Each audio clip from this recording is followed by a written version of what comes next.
Billy walked through the city streets, surrounded by life, yet felt utterly alone. His every step seemed heavy, each breath labored under the weight of his anxiety. It wasn't just that he struggled with the future, or that he was haunted by his past. It was that he felt he was being watched, judged, measured by invisible eyes. He could feel the weight of others' expectations pressing against him, like hands on his shoulders, holding him down. In the crowd, he felt invisible and yet exposed at the same time, constantly wondering, what are they thinking about me? It wasn't even the big moments that terrified him. Those were easy to predict. No, it was the little things. The way he stuttered when speaking, the way his hands shook when he held his phone. The awkward pause in a conversation where he couldn't find the right words. He imagined people saw it all. He imagined they saw a man unable to hold it together, someone who never lived up to his potential, someone who was wasting his time. He thought about his past. He'd missed opportunities, career choices that never happened, relationships that slipped away. He'd let the good things slip through his fingers, and every mistake echoed in his mind. Why didn't I say that? Why didn't I do this? The what-ifs played in a loop, like an endless nightmare. And then, the future. His mind spun in circles. What if I fail again? What if everyone sees me for who I really am? What if I'm not enough? The anxiety gripped him tighter each day. He could see other people moving forward, smiling, loving, succeeding, and he could only wonder, why can't I be like them? One evening, worn down by another long day of overthinking, Billy found himself wandering the city streets, caught in his own head. He had to get away from it all. His mind wouldn't let go. He passed a small park, and for reasons he couldn't explain, he walked in. There, on a bench, sat an elderly man, his gaze fixed on the sky. Peaceful. The contrast was striking. Billy couldn't remember the last time he'd felt peace. The old man noticed him, his eyes twinkling with a wisdom that felt ancient, yet warm. He gestured for Billy to sit.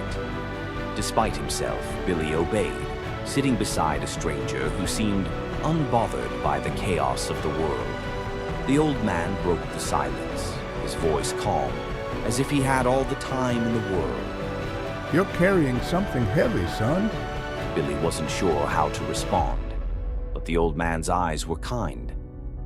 I can't stop thinking about what people think of me. I feel like I'm failing. Billy admitted quietly. I'm afraid they see me as broken, as weak. I don't think I can escape my past, and the future scares me. I can't see any way out. The elderly man nodded slowly, as though he understood Billy in ways words couldn't express. People spend too much time looking at what they've lost, or worrying about what they'll never have. We get caught in the loop, never realizing that we're missing out on the only thing that matters, today. The present. Billy frowned. But the past weighs so heavily on me, and the future, the fear of it. It's like a cage. The old man leaned forward, his voice gentle yet firm. The past is like a shadow that follows you. You can't outrun it no matter how fast you run. It will never leave you, but it doesn't have to control you. And the future, it's nothing but a story that hasn't been written yet.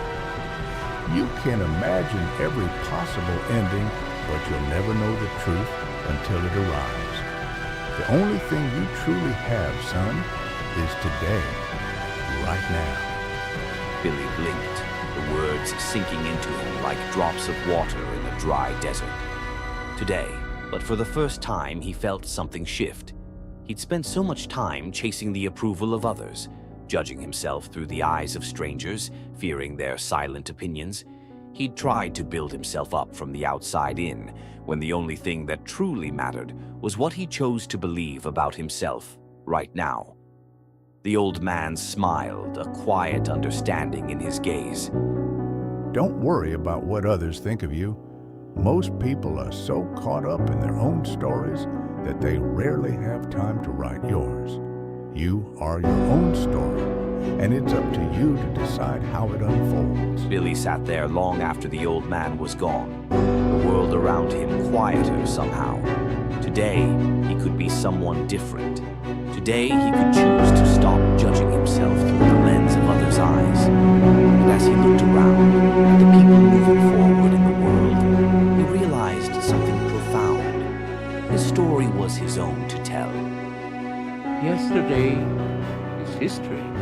Tomorrow is a mystery, but today is a gift.